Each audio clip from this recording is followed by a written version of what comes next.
Tāpat kā Tallinā un Viļņā, arī Rīgā ir pamanīta Krievijas finansēta organizācija formāts A3. Turpina Audita Krenberga. Mēs esam tik atklāti, cik vien slepena institūcija jebkad ir varējusi būt. Tā sava ikgadējā publiskā ziņojuma ievadā raksta Igaunijas iekšējās drošības dienesta ģenerāldirektors Arnolds Sinisalu. Tāpat kā Latvija un Lietuva, arī Igaunija uzskata, ka no Krievijas tieša uzbrukuma mūs var pasargāt tikai NATO kolektīvās drošības sistēma. Taču Igauni atzīst, nemazāk bīstami ir Krievijas netiešie draudi. Un tos var novērst uz vietas, iespējami plaši skaidrojot iedzīvotājiem to, kā Krievija šeit veido savu tautiešu atbalsta tīklu, lai tā ietekmētu vietējos lēmumus par labu Krievijai. Igauņu spēcdienests atklāja, ka viņu valstī tas notiekot caur aptuveni 100 cilvēkiem, no kuriem aktīvākie saņem naudu no Krievijas. Viņu uzdevums ir izplatīt 3 galvenos vēstījumus. Attiecinot uz visu Baltiju, tie skan tā. Pirmkārt, Baltijas valstis atbalsta nacismu, otrkārt, krievvalodīgie Baltijas valstīs tiek diskriminēti, treškārt, Baltijas valstis ir pārāk mazas, tāpēc nav dzīvotspējīgas un rada tikai problēmas saviem rietumu partneriem.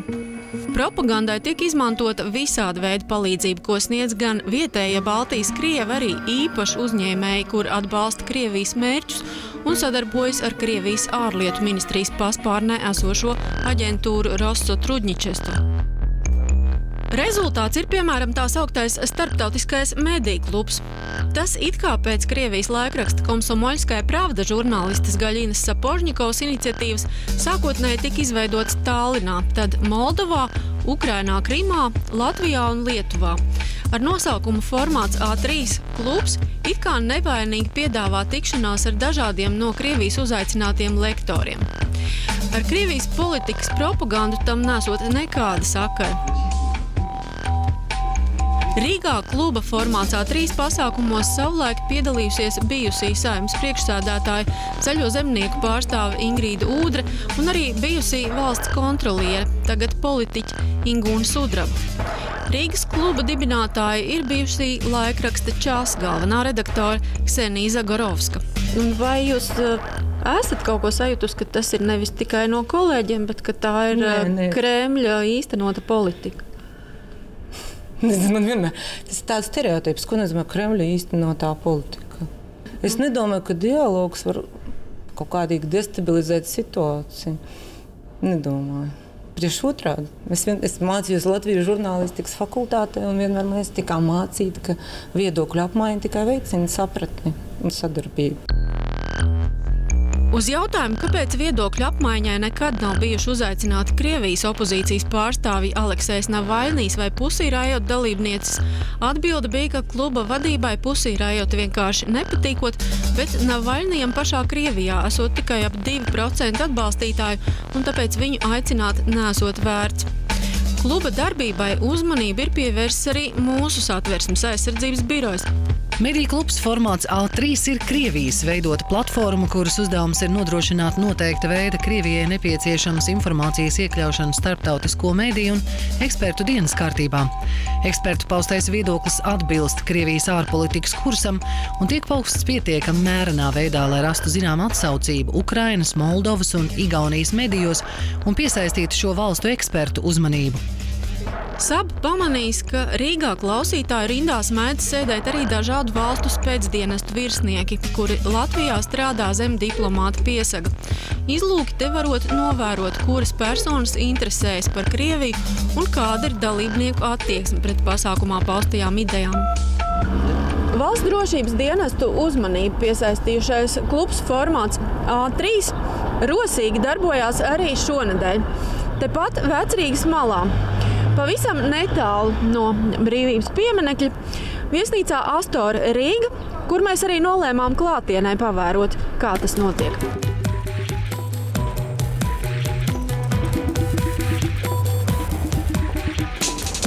No Maskavas uzaicinātā lektora, Krievijas ārpolitisko pētījumu un iniciatīvu institūta ģenerāldirektore Veronika Krašeņiņikova stādījās priekšā kā globālās politikas speciāliste, kas paužot tikai uz dziļu analīzi un pārbaudītiem faktiem balstītu informāciju. Eksperti atklāja, ka 6 gadus esot pavadījusi ASV, kur kultūras un ekonomikas jomā pārstāvējusi Sanktpēterburgu. Viņas ekipējumā šķiet vienīgais Krievijas ražojums bija līdzatvestās grāmatas par kapitālismu ārkārtīgi kaitīgo ietekmi. Pati lektora esot neizpratnē, ko gan labu Latvija ir ieguvusi no dalības Eiropas Savienībā un NATO. Зачем лишать себя сравнительных преимуществ, стрелять себе в ногу, например, в ЕПА и открывать порт НАТО? Вот НАТО-то, наверное, принесет массу выгоды. И, наверное, шпроты можно будет отправлять в Саудовскую Аравию в качестве партнера Соединенных Штатов. Так что на эмоциональной и на идеологической основе порой принимаются совершенно неразумные политические решения. А политика должна строиться на здравом смысле, на рациональных основах. Toties Krimas jautājumā gan PAE pasaulē esot tomēr jāpacenšas saprast Krievijai dārgos ideālus un arī Krievijas emocionālo saikni ar Krimu. Я не знаю, как по-другому можно строить политику великого государства, если не опираться при этом на идеалы. Что такое прагматизм? Прагматизм мне непонятен. Это кто больше заплатит, да, то с теми и будем работать. Мне непонятен прагматизм как основа позиций.